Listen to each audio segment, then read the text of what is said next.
আসিব ফিরে ধান সিঁড়িটির তীরে এই বাংলায়।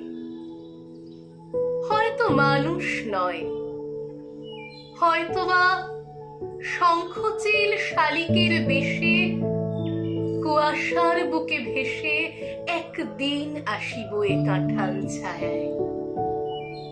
হয়তোবা হাঁস হব, কিশোরীর ঘুঙুর রহিবে লাল পায়ে। সারা দিন কেটে যাবে কলমির গন্ধে ভরা জলে ভেসে ভেসে। আবার আসিব আমি বাংলার নদী মাঠ ক্ষেত ভালোবেসে। জলঙ্গির ঢেউয়ে ভেজা বাংলার এই সবুজ করুণ ডাঙায়।